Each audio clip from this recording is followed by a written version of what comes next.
250 हे मूळ मतदान केंद्र आणि 20 हे ऑक्झिलरी म्हणजे त्याला सहाय्यकारी मतदान केंद्र आम्ही तयार केलेले आहेत. जवळपास 10% राखीव असं धरून आम्ही 110% मतदान कर्मचाऱ्याची नेमणूक करतोय. त्याप्रमाणे जवळपास 13,921 पोलिंग पर्सनल म्हणजे मतदान कर्मचारी म्हणजे पीआरओ आणि अदर पोलिंग ऑफिसर याची नेमणूक केलेली आहे. 282 झोनल ऑफिसर आहेत.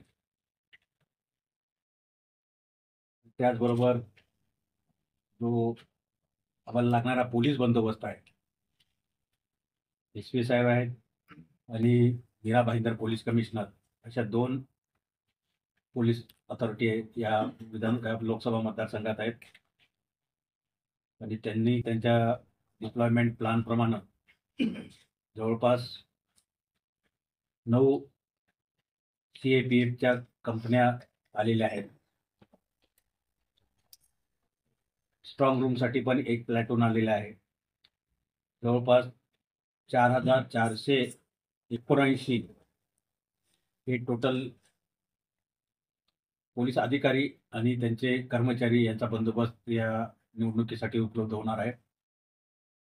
त्यात जवळपास 2362 होमगार्डची सेवा देण्यात येणार आहे. 354 पोलीस ऑफिसर्स त्यांचे असणार आहेत या मतदान प्रक्रिया पार पाडण्यासाठी.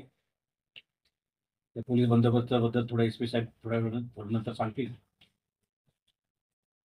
ते आमच्याकडे यावर्षी नवीन पद्धत म्हणजे निवडणूक आयोगाची आली ती पोस्टल बॅलेट करण्याची प्रक्रिया आज संपत आहे. आणि उद्या आम्ही ज्या इतर लोकसभा मतदारसंघात आमचे वोटर्स आहेत ते त्याची इलेक्शन ड्युटी ही इतर मतदारसंघात आलेली आहे.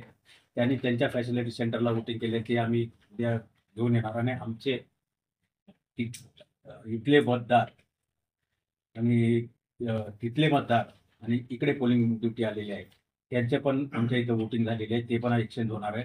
होम वोटिंग पूर्ण झालेली आहे. जवळपास 663 मतदारांनी होम वोटिंगची फॅसिलिटी उपभोगलेली आहे किंवा होम वोटिंगद्वारे मतदान केलेले आहे.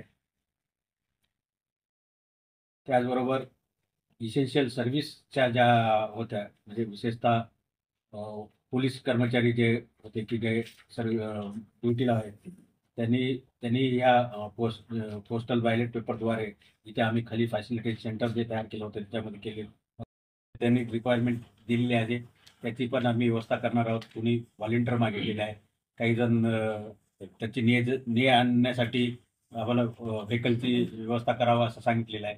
पण ते फार मोठ्या प्रमाणात नाही पण काही लोकांची मागणी केलेली आहे आणि त्याप्रमाणे त्याच्या त्या ॲपमध्ये नोंदल्याप्रमाणे त्याचं व्हेरीफाय करून आम्ही त्याला फॅसिलिटी देणार आहोत. त्याचबरोबर सगळ्यात महत्त्वाचं आम्ही जे वोटर इन्फॉर्मेशन स्लिप्स हे जवळपास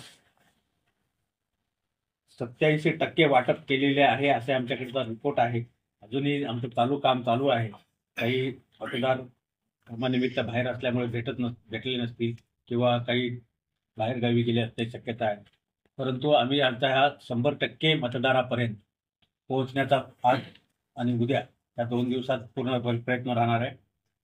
त्याचबरोबर एक स्वीप ॲक्टिव्हिटीचा भाग म्हणून अशा वेगवेगळ्या टीम गृह भेटीचा एक कार्यक्रम आम्ही केलेला होता. अंगणवाडी सेविका असतील, आशा वर्कर आहेत, इतर पोलीस पाटील आहेत किंवा हाऊसिंग सोसायटीचे काही लोक आहेत यांच्यामार्फत आम्ही गृहभेटीचा पण करतो. त्यातही आम्ही जवळपास 14 लाख वोटरपर्यंत पोहोचलेलो आहोत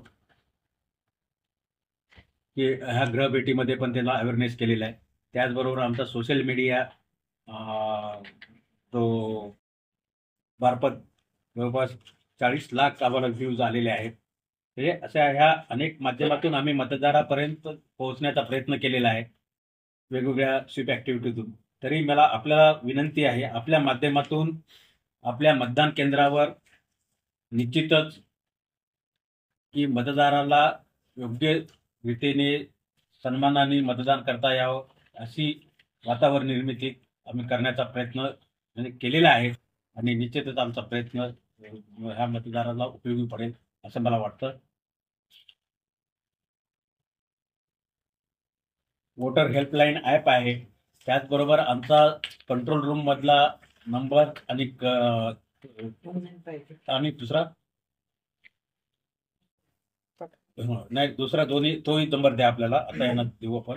या 2 नंबरवर पण आम्हाला फोन केला तर आम्ही निश्चितच त्याला मतदार यादीमध्ये नाव शोधून देण्याचा त्या दिवशी प्रयत्न करू. आम्ही फुल टीम इथे अपॉइंट करणार आहोत. त्याचबरोबर एआरओच्या जिथे ऑफिस आहे त्याचं सेंट्रल पोलीस स्टेशन तिथे पण असणार आहे.